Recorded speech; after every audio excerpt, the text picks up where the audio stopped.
Theron Dumont's The Mastermind, Chapter 10, The Mastery of Emotion. The average person is likely to regard the emotional phase of mental activity as merely an incidental and subordinate one.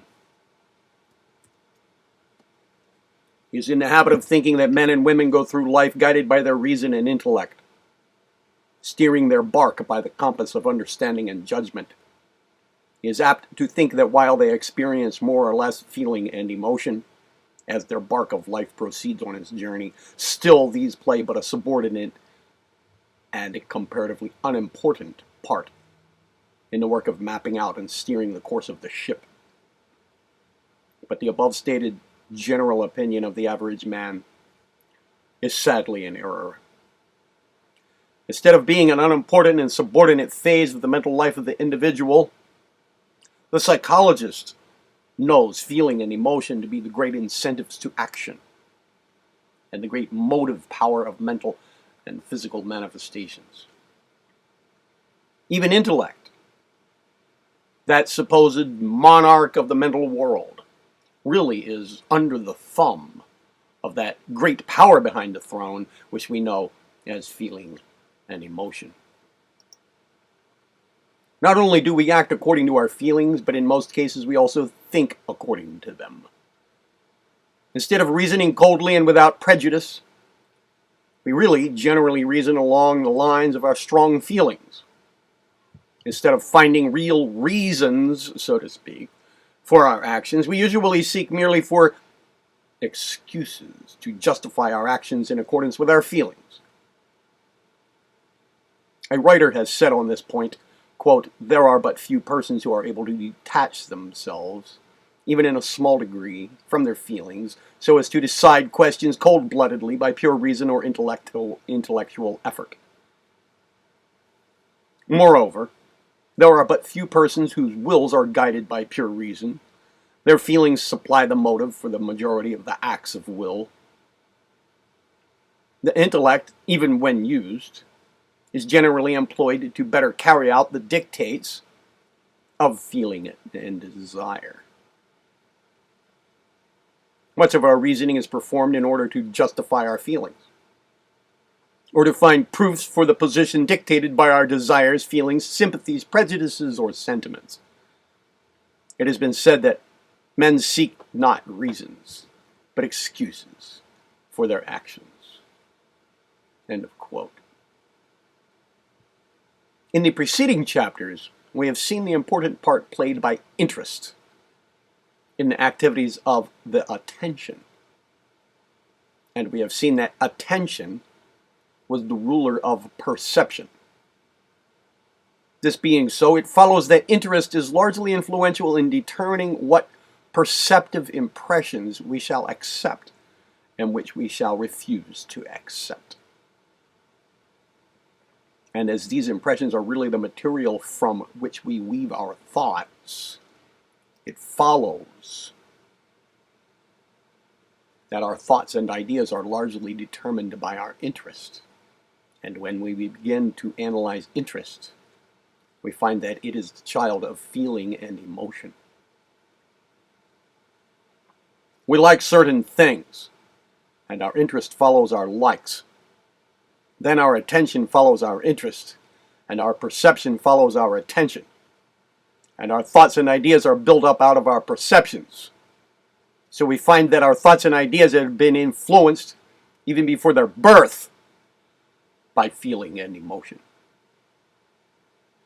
A writer says of this, quote, "Feeling guards the very outer gate of knowledge, and it determines largely what shall or shall not enter therein.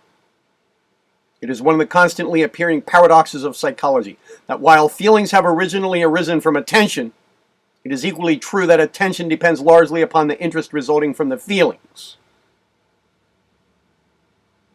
This is readily admitted in the case of involuntary attention, which always goes out toward objects of interest and feeling, but it is likewise true of even voluntary attention, which we direct to something of greater or more nearly ultimate interest than the things of more immediate interest.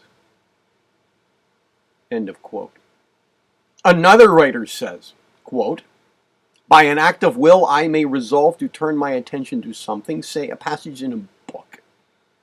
But if, after the preliminary process of adjustment of the mental eye, the object opens up no interesting phase, all the willing in the world will not produce a calm, settled state of concentration. The will introduces mind and object, but it cannot force an attachment between them. No compulsion of attention ever succeeded in making a young child cordially embrace and appropriate, by an act of concentration, an unsuitable and therefore uninteresting object. We thus see that even voluntary attention is not removed from the sway of interest. What the will does is to determine the kind of interest that shall prevail at the moment. End of quote. The memory, as is well known, will store away and recall more readily the items which prove interesting to the feelings than those which are to the contrary. So true is this, that it is one of the cardinal points of memory training that one should endeavor to arouse an interest in the things to be remembered,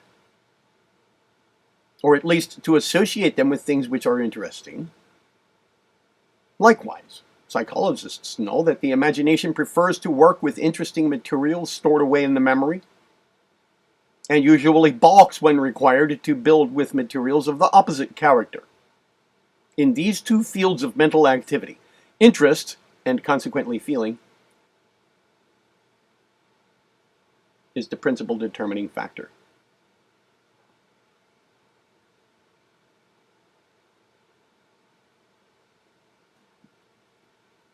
And as our thinking is largely dependent upon these two phases of mental activity, it is seen that feeling is all important in deciding what we shall think of. And not only what we shall think of, but also how we shall think, is seen to be determined by our feelings. As a writer says, quote, our judgments are affected by our feelings. It is much easier to approve of the actions of some person whom we like, or whose views accord with our own, than of an individual whose personality and views are distasteful to us. It is very difficult to prevent prejudice, for or against anything, from influencing our judgments.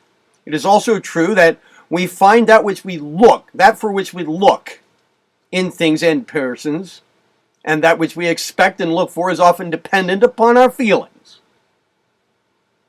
If we dislike a person or thing, we usually perceive no end of undesirable qualities in him or in it, while if we are favorably inclined, we easily find many admirable qualities in the same person or thing. A little change in our feeling often results in the formation of an entirely new set of judgments regarding a person or thing. End of quote.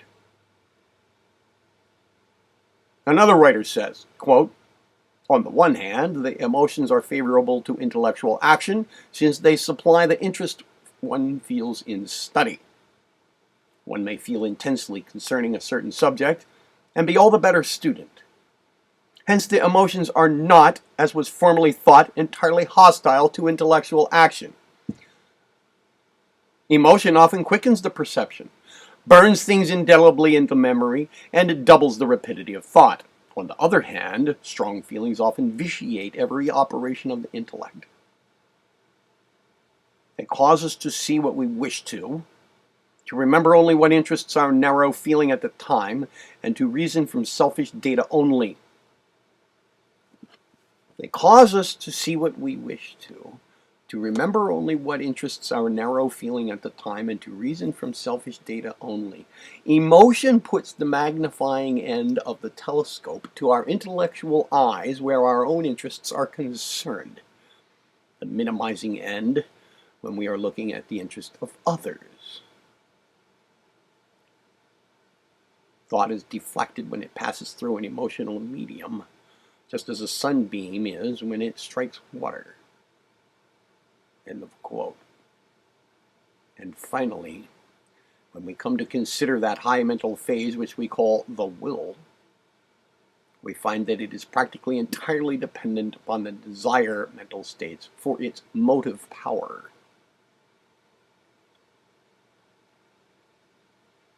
The will operates in accordance with the strongest desire of the moment, or the average of the strongest desires of the moment. And desire is the offspring or development of feeling and emotion.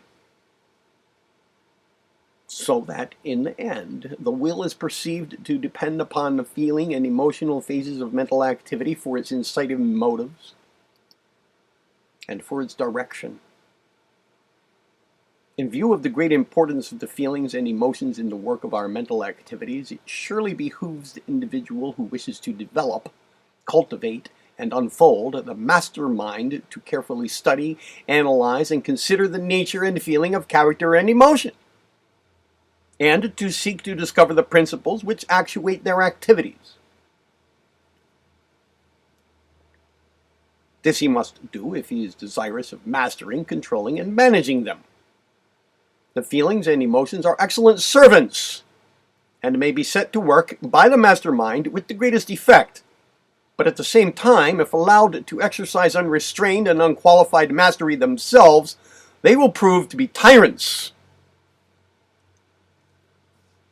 If the mastermind permits the feelings and emotions to exercise unqualified control over the mental kingdom, then it is not truly a mastermind. The true mastermind impresses its dominion upon the feelings and emotions, and then sets them to work in the right direction. In fact, it is by means of the powers of feeling and emotion that the mastermind accomplishes much of its best work. This fact should be borne in mind by the reader or listener of this book who is desirous of developing the mastermind. Particularly in its phase of desire does the mastermind make use of feeling and emotion. Desire may be said to be concentrated feeling. Before we can have ambition or aspiration, there must be desire. Before we can manifest courage or energy, there must be desire. Desire for something must underlie all life action, desire conscious or subconscious. Abstract thought is a cold, bare thing, lacking vitality and warmth. Desire is filled with life, throbbing, longing, wanting, craving, insisting, and ever pressing forward into action. Desire, indeed, is the motive power of all action.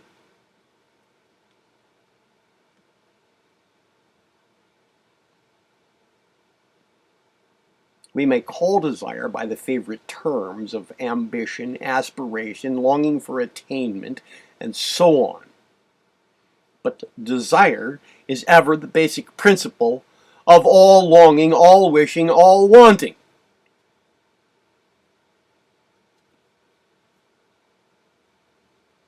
End of quote. And this being so, let us now consider the nature of that root of desire, which we call feeling and emotion. It is very hard to correctly define a feeling. All of us know very well what is meant by the term when it is mentioned by others or by ourselves, but we experience the greatest difficulty in defining it when asked to explain just what it really is. We know what's meant by it only because we have experienced feelings. If we have never experienced these, then we wouldn't be able to understand what others mean when they use the term. And likewise, we can never expect to be able to explain the same to any other person except in relation to his own experiences thereof. Perhaps the nearest that we can come to a definition of a feeling is that it is a pleasant or unpleasant mental state. A sensation may arouse a state of feeling, or it may not do so. There are many sensations that are neither pleasant nor yet unpleasant. I touch the desk before me, but the sensation of the touch thereof is neither pleasant nor unpleasant. I may touch something else, and the sensation results in an unpleasant feeling, and the touch of a third thing may awaken a pleasant feeling. As a psychologist has well said, quote, My feelings belong to myself, but my sensations seem to belong to the object which caused them. End of quote. Feelings may arise from either A, one's own bodily states, or else B, from ideas already in the mind, or called into consciousness by the sense impressions caused by outside things, by the law of association. Likewise, feelings are said to be capable of measurement according to the standards of A, quality, or B, quantity. In both of these measurements, the basic standard of pleasantness and unpleasantness is involved, of course, and these standards are constantly being used by us in determining the nature of our feelings. And we often fail to recognize the vital importance of our feelings in our everyday life, thought, and actions. As the old Stoic philosophers pointed out, if our sensations were robbed of the element of feeling, we would never make any choice between things or actions, for all things would seem alike to us and all of equal value. The feeling value of sensations determines our attitude toward them and the things they represent in our minds. As a writer has well said, quote, "The phenomena of the world have value for us only insofar as they affect our feelings. If a thing fails to interest us, that is, fails to touch our feelings at any point, we pass by that thing unheeded." Much of what people say to us passes in at one ear and out at the other. But if we are told of the death of a parent, the effect is the announcement may never pass away. Our feelings have been touched, and we shall never again be the same persons. A studied insult or a signal triumph affects us more powerfully than many other things, only because it appeals more deeply to feeling. Decisions in this world are generally at last made at the bar of feeling. It is a severer impeachment to say that a person outrages our feelings than that he is illogical.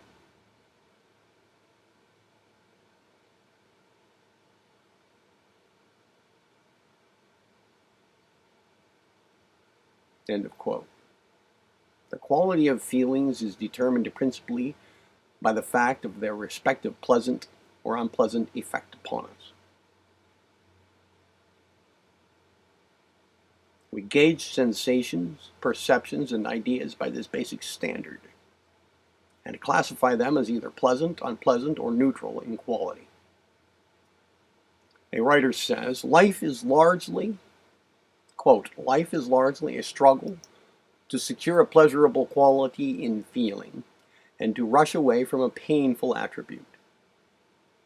Almost anyone will go to a window and look at a bright rainbow because it gives him pleasure. We do not look straight at the sun because we wish to avoid a painful feeling. Many of us dislike to see ulcers or deformity for the same reason." End of quote. The same sensation or perception may awaken different qualities of feeling in us under different circumstances. For instance, as a writer says, quote, "You drop your purse, and you see it lying on the ground as you stoop to pick it up with no feeling of pleasure or pain. But if you see it after you have lost it and have hunted it for a long time in vain, you have a pronounced feeling of pleasure." End of quote. And again, one may find pleasure in the taste of a certain food at one time, but after having eaten a large quantity of the food, you may lose the pleasant feeling and experience merely a neutral feeling toward it. And finally, if you have overeaten the food and have been made nauseated by it, you may for some time afterward experience an unpleasant feeling toward it. The very thought of it may make you feel uncomfortable. Then again, there is a great difference in the quantity or intensity value of the same class of feelings. A writer illustrates this as follows, quote, "The discomfort from the bite of a mosquito is not so massive as the pain from a large bruise or a broken limb." And any boy would say that a heaping teaspoonful of ice cream would give him more pleasure than an amount the size of a pea. End of quote.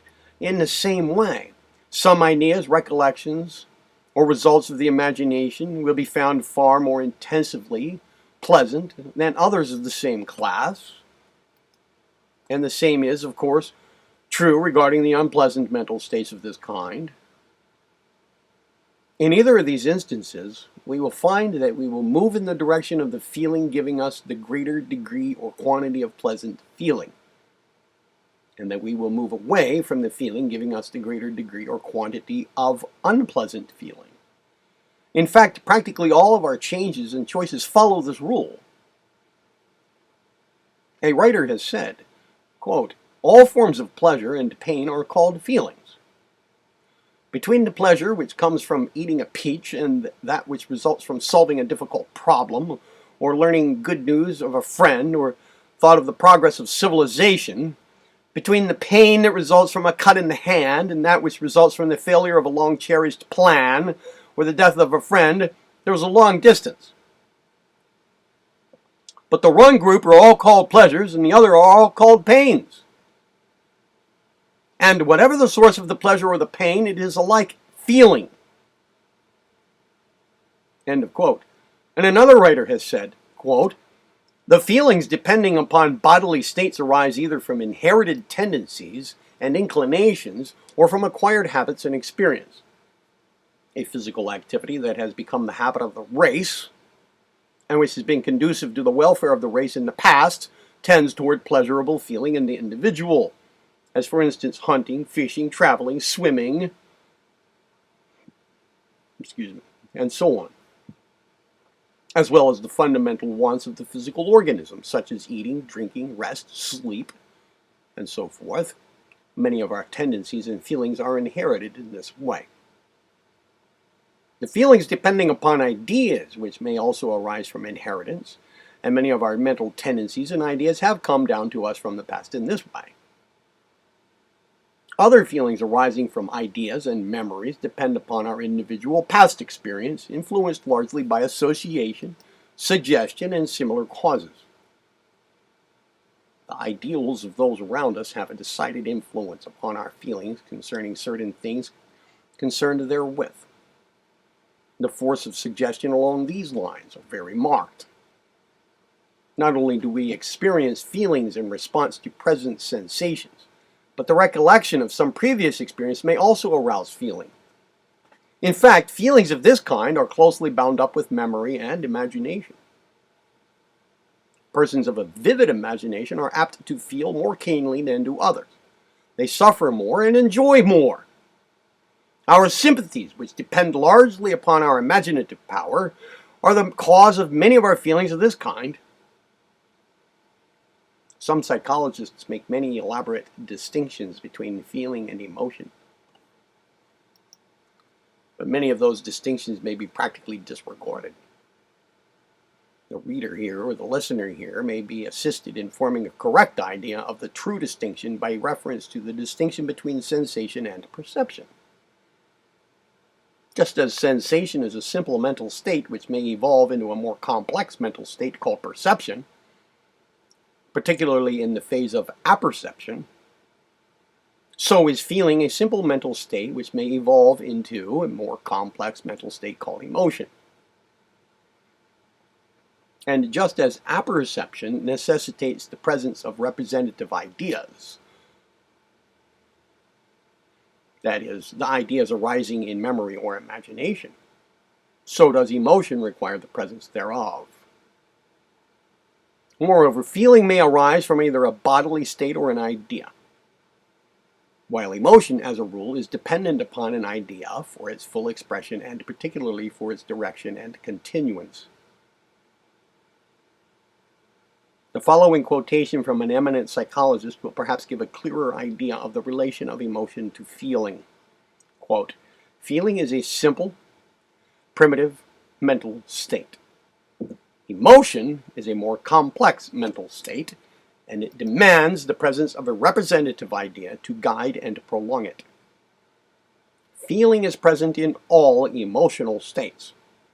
It is a thread on which all other states are strung like beads. When representative ideas appear, the feeling in combination with them produces emotion. After the waters of the Missouri combine with another stream, they receive a different name, although they flow on toward the Gulf in as great body as before. Suppose we liken the feelings due to sensation to the Missouri River, the train of representative ideas to the Mississippi before its junction with the Missouri, and emotion to the Mississippi after the junction, after feeling has combined with representative idea. The emotional stream will now be broader and deeper than before. The student must be aware of thinking, must beware of thinking that we have done with feeling when we consider emotion. Just as the waters of the Missouri flow on until they reach the Gulf, so does feeling run through every emotional state. End of quote. Emotion tends toward expression in physical action. Thus we frown or smile, clench the fist, or extend the hand, or find expression of emotion in more complex physical actions. And likewise, it is true that the manifestation of these physical forms of expression tends to fan the fire of the emotion. In fact, the best psychologists hold that the full force of the emotion does not manifest itself unless the person also manifests the physical expression. And likewise, not only is the flame of the emotion fanned and strengthened by the physical expression, but it is also prolonged and continued by the continuance of the physical expression. Consequently, a repression of the physical expression tends to deaden, repress, and inhibit the full expression and manifestation of an emotion. Feeling and emotion reach their highest point in the mental state, which we call desire. Feeling and emotion are essentially inner states, while in desire we find a state of tension in which the inner state seeks to transform itself into an outer action. Feeling and emotion may be compared to the condition of steam in an engine before the pressure is sufficient to generate the power necessary to move the engine. When the pressure becomes sufficiently strong, the steam begins to, let's say, want to find expression in action, and accordingly strives to force itself into the mechanism of action. Whoever has felt the pressure of a strong desire, and who hasn't, will appreciate the fitness of this illustration. Desire is the great motive power of life. It is the great incentive to action. A man is largely what the quality and desire of his and degree. A man is largely what the quality and degree of his desires have led him to be. Desire is the fire which produces the steam of action. No matter how well equipped intellectually a man may be, no matter how great may be his powers of perception, reason, judgment, and discrimination, it is true that unless he is also in possession of a strong desire for accomplishment, the other faculties will never be brought into action. Desire is the great inciter of mental and physical activities, the arouser of the will.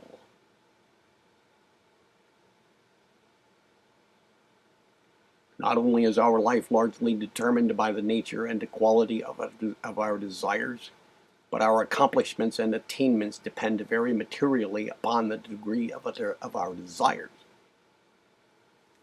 The quality of desire determines in what mental path we shall travel, but the degree determines how far we shall travel. Again, the quality of desire determines in what mental path we shall travel, but the degree determines how far we shall travel. The majority of persons manifest but little desire. They want many things, it is true, but they do not want them hard enough. Their desires end in mere wishing and wanting. They do not reach the stage of action. Desire unexpressed is like steam in a boiler that has not reached the full intensity required to drive the engine. Increase the intensity and the degree, and the steam rushes out, and in a moment the pistons are moving and the wheels are revolving. The great men in all walks of life have possessed strong desires for attainment, accomplishment, possession, the principle being the same in all these cases. Their desire was of such a degree that it reached the explosive point and manifested in action. It is generally taught that will is the great motive power of the mind, but this is not correct, unless it is also stated that will is but the active phase of desire. Desire is the motive power that imparts the energy to the action. The will is more like a guiding, directing force which applies the energy of the desire. Will is cold and steely. Desire is glowing with heat. The will may and does guide, direct, restrict, and hold back, and even destroy the desire in some cases. But nevertheless, desire supplies the energy for action. No matter how strong a will the individual may have, unless he has a strong desire to use the will, he will not use it. No matter how clearly a man may see how a thing may be done, no matter how well his reason and judgment may point out the way, no matter how clear an imagination he may possess to picture the plan of the action, unless he be possessed of the desire to act, and that in a goodly degree, there will be no action. The individual who allows his desire to master him is to be pitied. He's not a mastermind.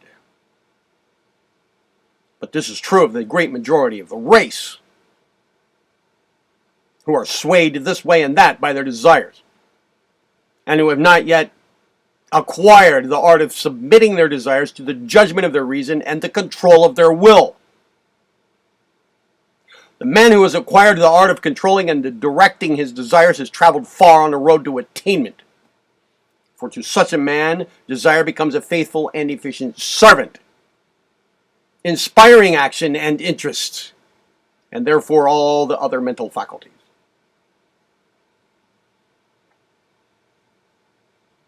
Desire, of course, is the evolved stage of feeling and emotion.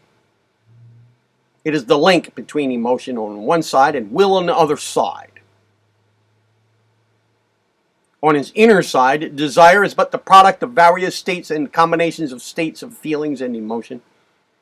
And on its outer side, it merges and blends into the activities of the will. As a writer has said, quote, all feeling tends to excite desire. In one aspect, desire is feeling.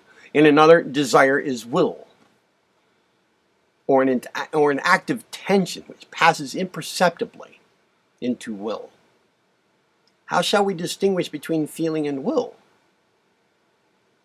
There is no more precise line of demarcation than exists between the Atlantic Ocean and Davis Strait. The difficulty of separating feeling from will is especially great, because there so often seems to be no break between the two processes. Whenever there is in emotion a motor element which tends to go out into action, that element is will. In some emotions, the voluntary element may be so small as to baffle detection, but the germs are there. The germ is there. At the threshold of each higher act of will stands desire. This is a complex mental state, and it contains the elements of both emotion and will. In every state of desire is, number one, conscious feeling, and number two, conscious tension, which easily passes into action. End of quote. There have been many attempts to define desire. Perhaps the best and clearest in its analysis of the essential qualities of desire is that of Halleck, the psychologist, who has furnished psychology with the following definition. Quote, desire has for its object something that will bring pleasure or get rid of pain, immediate or remote, for the individual or for someone else in whom he is interested. Aversion, or a striving away from something, is merely the negative aspect of desire. End of quote. Halleck also explains his definition as follows. Quote, desire is not always proportional to the idea of one's own selfish pleasure. Many persons, after forming an idea of the vast amount of earthly distress, desire to relieve it. And the desire goes out into action, as the benevolent societies in every city testify. Here, the individual pleasure is not the less real, but is secondary, coming from the pleasure of others. The idea of the near often raises a stronger desire than the remote. A child frequently prefers a thing immediately if it is only 1/10 as good as something he might have a year from now. A student often desires more the leisure of today than the success of future years. Though admonished to study, he wastes his time and thus loses incomparably greater future pleasure when he is tossed to the rear in the struggle for existence. End of quote. Many people, particularly those of untrained will and uncultivated intellect, are moved to action upon the desires along the lines of pure impulse. A psychologist says of impulsive actions, quote, the psychological condition of impulse is that with the momentary feeling and sensation should be combined a more or less clear idea of something which may augment the pleasure or diminish the pain of the moment. End of quote. Persons who have trained the will and cultivated the intellect, however, are not so apt to be moved into action upon the momentary impulse. On the contrary, those persons bring the intellect into play and bring there before the ego other ideas concerning the value and effect of the proposed action. They balance one set of ideas against another. They deliberate over the matter and weigh the advantages against the disadvantages of the proposed action. Here, of course, is performed the act of comparing several sorts of feelings, emotions, and desires, to the end that the most desirable one presenting itself is chosen. A writer has well illustrated a conflict of desires in the story of Jeppy, a character in a well-known French comedy. Jeppy, who is very fond of tippling, wants a drink very much. His wife gives him money with which to buy a cake of soap. He knows from experience that if he wastes this money in drink, he would be soundly beaten by his wife. He wants to drink, but he wants to escape the beating, and then begins the fight of desires in his mind. Jeppy says to himself, "My stomach says drink, and my back says soap." Jeppy has a hard time trying to decide which desire is the strongest. He compares the idea of the pleasure with that of the pain and tries to find out which is the strongest in his desire world. And finally he asks himself, is not my stomach more to me than my back? Then he answers himself, I say yes! And he buys the drink, though knowing that he will get a beating from his wife when she catches him. But as a writer has well said, Jeppy's decision to drink might not have been carried into action had he seen his wife waiting for him with a club at the tavern door. As we have seen, human beings are moved to action by their feelings, emotions, and desires. And that the essence of the said mental states may be summed up in the statement that men act from the motives of securing that which will bring them the greatest amount of pleasure or the least amount of pain, immediate or remote, for themselves or for others in whom they are interested. In short, men ever strive for pleasure, which means that which pleases, gratifies, satisfies, comforts, or makes happy, joyous, or glad. And away from pain, which means that which displeases, fails to gratify, produces discomfort and dissatisfaction, or makes us unhappy, sorrowful, or sad. Pleasure is always a profit to the individual, and pain is always a loss, at least in the ordinary estimation that men place upon emotional values.